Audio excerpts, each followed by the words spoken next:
भारत ने अब ऐसा क्या किया है जिससे पूरी दुनिया हैरान है। नमस्कार, मैं छवि आपका स्वागत करती हूँ द इंडिया मूव्स पे।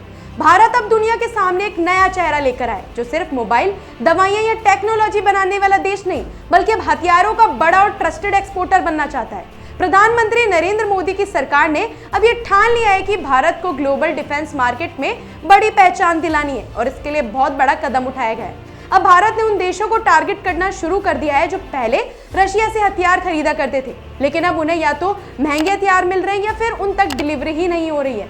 रशिया की फैक्ट्री अब लगभग पूरी तरह से अपने युद्ध में लगी हुई हैं और अमेरिका जैसे देश महंगे विकल्प पेश कर रहे हैं। ऐसे में भारत ने कम कीमत पर अच्छे हथियार देने की रणनीति बनाई है और इसके लिए एक मजबूत फाइनेंसिंग सिस्टम भी खड़ा कर दिया है। भारत के सरकारी एक्सपोर्ट इंपोर्ट बैंक यानी EXIM बैंक अब ऐसे देशों को सस्ते और लंबे समय तक चलने वाले लोन दे रही है जो आमतौर पर अंतरराष्ट्रीय बैंकों से कर्ज नहीं ले पाते।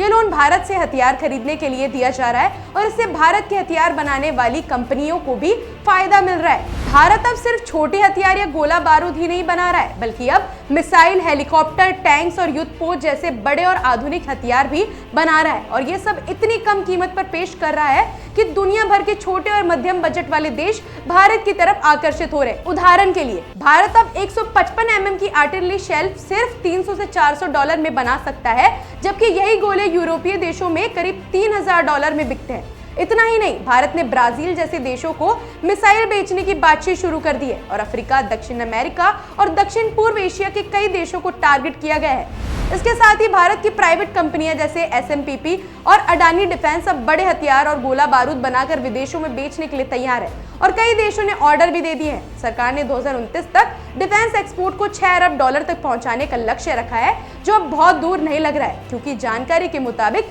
पिछले कुछ सालों में भारत के डिफेंस एक्सपोर्ट में 60% से ज्यादा की बढ़ोतरी हो चुकी है। भारत ने हाल ही में अर्मेनिया को भी हथियार बेचे हैं, जो पहले सिर्फ रूस पर निर्भर था और अब अर्मेनिया का लगभग आधा डिफेंस इंपोर्ट भारत से हो रहा है। भारत की ये रणनीति सिर्फ हथियार बेचने तक सीमित नहीं है, बल्कि इससे उसकी अंतर्राष्ट्रीय छवि भी बदल रही है और देश की सुरक्षा, टेक्नोलॉजी और उत्पादन क्षमता में भी मजबूती आ रही है। भारत अब एक ऐसा देश बन चुका है जो अपने प्रोडक्शन और कीमत दोनों के दम पर वैश्विक हथियार बाजार में बड़ी जगह बना रहा है और आने वाले वक्त में शायद यही एक नया भारत होगा जो सिर्फ अपने लिए नहीं बल्कि दुनिया के लिए भी ताकतवर और भरोसेमंद साथी साबित होगा।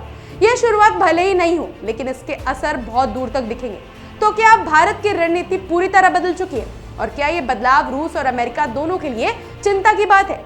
क्या अब भारत रूस का एक मजबूत विकल्प बन चुका है और अगर हाँ, तो क्या आने वाले वक्त में भारत दुनिया के लिए हथियारों का भरोसेमंद और सस्ता सोर्स बन जाएगा, या फिर यह सब एक शुरुआत है और असली खेल अभी बाकी है? सवाल बहुत है, लेकिन जवाब धीरे धीरे सामने आ रहे हैं। भारत की ये नई रणनीति वाकई दुनिया को हैरान कर रही है, लेकिन क्या ये रणनीति लंबे वक्त तक टिकेगी और क्या भारत को इसके लिए कोई बड़ी कीमत चुकानी पड़ेगी? यही सब बातें सबको सोचने पर मजबूर कर रही है। ऐसी अपडेट्स के लिए जुड़े रहिए हमारे चैनल द इंडिया मूव्स के साथ।